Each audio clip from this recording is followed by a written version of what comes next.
curious, did you look at, like we've covered how China has been paying influencers on YouTube to like come to Xinjiang and be like, hey, look, no genocide. Was that a part of the focus of this? Yes, so we did that. I mean, we've been talking mostly about traditional media, but yes, absolutely. They're very active and heavily invested on social media. It comes out in overt elements of Chinese state media accounts in local language. We looked in 30 countries, and in every country, there was at least one account or content being shared from the Chinese ambassador or Chinese state outlet in the local language. And these aren't just languages like Spanish or Arabic that are spoken widely. It's Romanian, it's Kiswahili, it's Sinhala. And this is also something that's really evolved and been a bit more of an investment on the part of the Chinese party state in the last few years.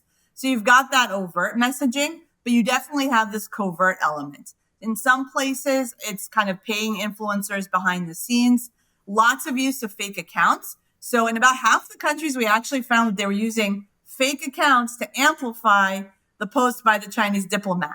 Chinese diplomat posts something, we want to make it look popular. Let's add some artificial likes and shares.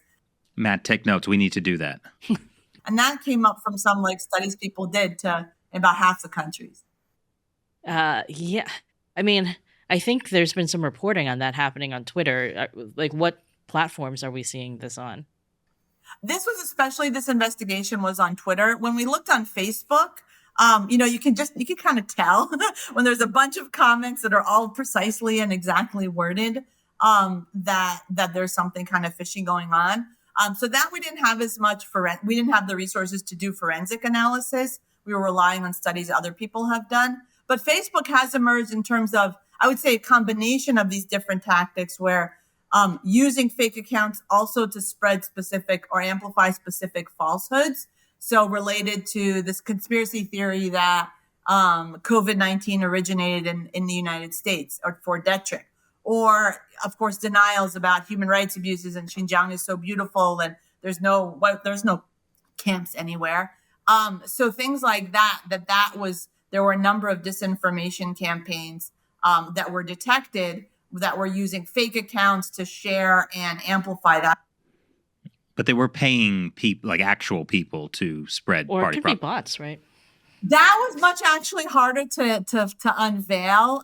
In some cases, it was clear actually by some of the filings in this legislation in the U.S. or because people actually exposed. There were a couple of guys in the U.S. I don't know if you guys have interviewed them, but they had been like vloggers in China, left China because it got too repressive for them, came to the U.S. and actually become quite critical of it.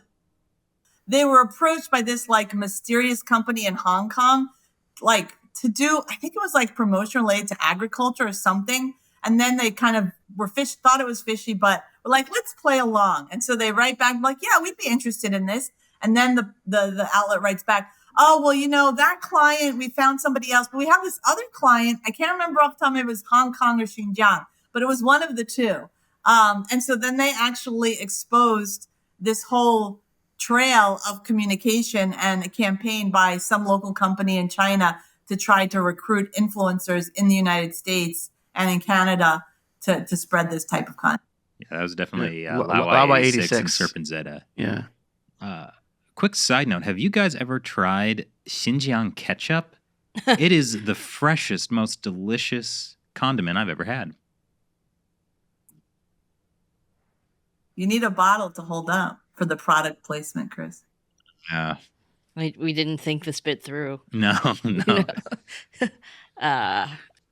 Well, so what is the end goal of this? Because it sounds like there's a couple things going on. Like you mentioned, there is like direct censorship of critical voices. There's also amplification of, specific narratives. Like, is it working? What are their goals with this?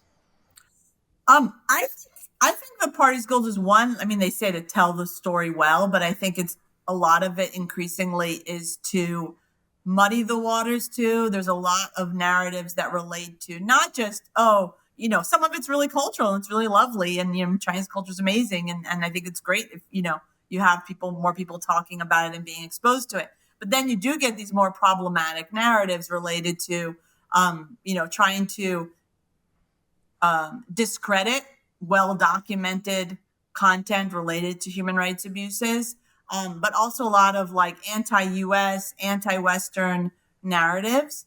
And then honestly, it is really the content suppression. So we actually found examples of attempts to censor or punish outlets that were critical of the CCP in 24 of the 30 countries.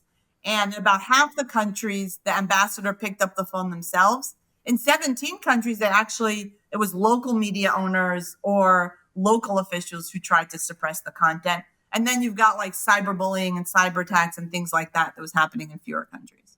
So can you explain about the local media and how they would try to suppress content? Yeah, so usually it's local media owners who have some kind of business interest in China or with local Chinese investment. So this has been the case in Taiwan for a very long time. You have local Taiwanese businessmen, they'll buy out news outlets, and then basically there's surveys of Taiwanese journalists where large proportions of them will talk about being told that you can't cover this or be careful how you write about that or don't do this, as well as illegally getting money to publish content from Chinese state sources, which is illegal actually in Taiwan. So there's the Taiwan case where it's been, I would say that's a testing ground.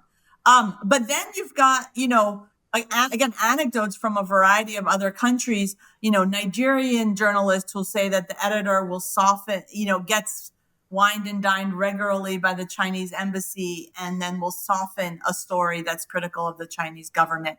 Mozambique, where you had a news outlet that went and reported about a Chinese mine and then a TV station, and then were told by local officials not to rebroadcast it later in the day.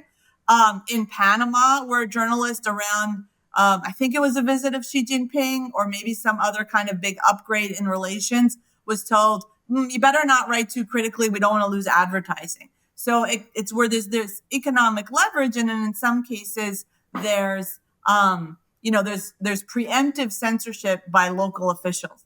But one case, which is probably my favorite one, but it's a little bit lighter, is there was a list of worst dressed leaders that GQ magazine published in the UK. And Xi Jinping was on that list. And it was in the print edition. But once it got online, upper management intervened and asked them to take it off. It was Xi, and it was, I think, the King of Thailand that they were worried about, maybe lèse-majesté lawsuits or things like that. So on the online version, Xi Jinping is not on the list of worst dressed leaders. I mean, what is his fashion faux pas? Just wearing his pants too high? Probably. It's kind of like dry, too. I didn't look at the examples, at the details. I mean, we talked about communist cadre style. It's not super stylish. It's not GQ, right? No, it's well, not. That's true, too, because she's kind of revived the like Maoist jacket when you like look at, I think his speech for the like 100th anniversary of the CCP, I think he actually was wearing like the Mao era jacket. Now, I'm curious because this is something like we've suspected for a while, and we've also talked with Laowai86 and Serpent Zeta about, but that like Chinese bot accounts are like mass flagging critical videos on YouTube. Like we've had things like suddenly age restricted weeks after it was published. Like recently we had one about the UN report on Xinjiang and how China pressured him to cover it up. That suddenly was age restricted. And we don't know why because they don't say, but we think it's because there was footage of that drone footage that was leaked of the Uyghur prisoners who were blindfolded and being put onto trains. And then they tell us that it's age restricted for violating community guidelines. And then it appears that there's some footage that they think might be violent or something like that. Like we had this happen a lot with Hong Kong footage, things like that. But, when we appeal it, then sometimes they're like, they don't say anything. And then this time they were like, oh, sorry. That was a mistake. It was a mistake. It's very bizarre, though, where it just happens, a long time after the video is out. So it doesn't seem like it's YouTube itself doing their check and being like, oh, there's something you can't show in this video. So that's why we think it's mass flagging. My suggestion would be to actually document it, like keep track of these and, actually publish something, right? An op-ed or something like that about like a blog post or do a whole episode maybe. And if there's other channels, because I think honestly, like one thing you do see, and I don't know if this is what happened in the YouTube case, but I think mainstream tech companies are playing catch up on this and they're very reactive and they're trying to figure it out. But if you get their attention, then they may be more likely to respond. I mean, honestly, YouTube itself, if you look at like the Google, like the quarterly takedowns, they talk about how they go country by country, and actually China is the one, even more than Russia, that has the most fake channels that are being taken down because of some of it's just like spamming, but they say some of it's actually efforts to promote even things related to like domestic U.S. politics or things like that, so social tensions and things like that. So there's clearly investment, but I think it's just, there's a lot of gray area there. But if you can, document and show a pattern, it can help get a bit more attention and maybe resolve it. That's a good idea. I wonder if any major media would have an op-ed from us. We could do a video blog or a vlog. I think it's a story that like a lot would be interested. Even if you just document it and you write it as a memo and send it to some journalists, they might report itself or investigate it. You get a few other YouTubers who are critical of China and say that they've been facing this.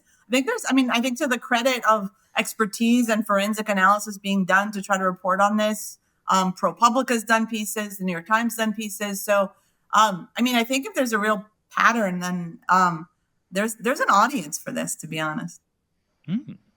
Not many guests have given us great ideas for episodes or vlogs. Yes, vlog, I believe, is the popular hit term.